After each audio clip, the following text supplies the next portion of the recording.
Um, Hello. Welcome to today's devotion.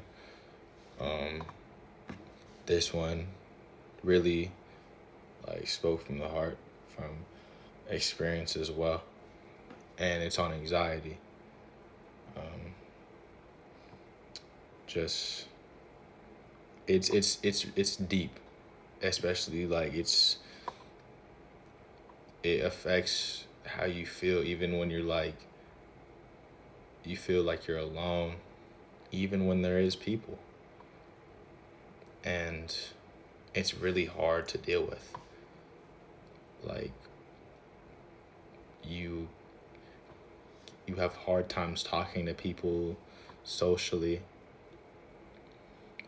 like finding conversation with certain people, and you you don't want to feel that way, but it's just something you can't help. And just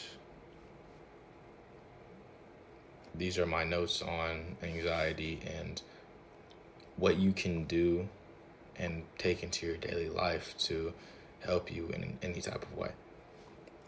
My first point, there's 3 points to this. Anxiety is a real thing, and it's okay to acknowledge it, but it doesn't define who you are. Just it means you're human.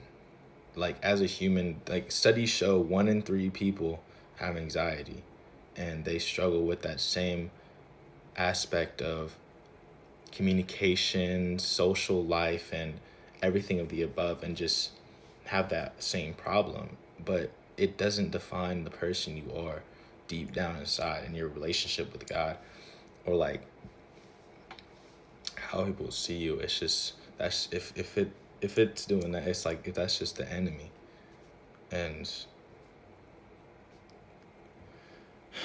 something you can't ignore or put to the side, but you have to bring it to God. That's obviously the main point, or like one of the main point of this point. Like you have to put that in through God, and you have to ask Him for any type of help or any type of foundation for that. And anxiety is a quiet battle.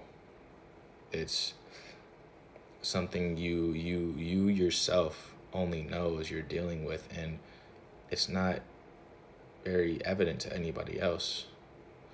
Like you have to put that in God's hands, because the next point we'll speak on that again. Anxiety thrives in isolation, but healing happens with community. Just like sin thrives in darkness, and so does anxiety. It's the same thing. It's the enemy trying to get to you and tell you you aren't good enough, or tell you something's not working, or giving you the spirit of overthinking, the bad spirit of overthinking, and that kills. Like you should not let the enemy lead you astray. That was one of the points I made, and it's it's the truth. It's when people have anxiety or have depression, it's the enemy trying to tell you that you're not good enough, like I said, or you're not strong enough for something, you're not capable enough for life. And you just have to put that all in God's hands, because He's trying to lead you astray. The enemy's trying to lead you astray. And that's not your purpose.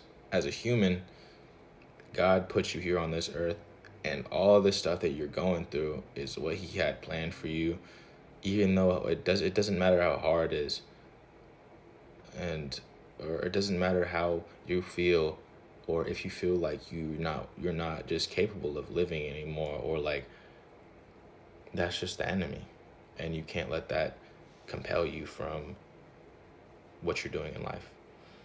The last point is, I'll say, the most important point. Peace isn't the absence of problems, it's the presence of God.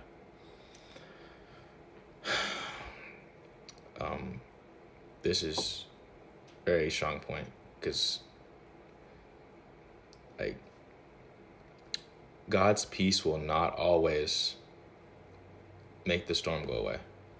Storms in your life, when you find peace, it might still be there. The problem might still be there. The ex that's crazy might still be there. The relationship with your parents isn't going good, or like the household struggles are still there, but you're just at peace. But you can only find that through God. The anxiety, you have to put that in God's hands. And if you don't, then you're just going to be living with that, and with the enemy trying to tell you you aren't good enough, or this, that, and the third. And he gives you peace only when you bring your anxiety to him. That only, like, he can help you when you do that. And when you don't, you're just fighting the battle by yourself, and that's not what God wants for you. And it's just, I hope y'all got something from this. Peace.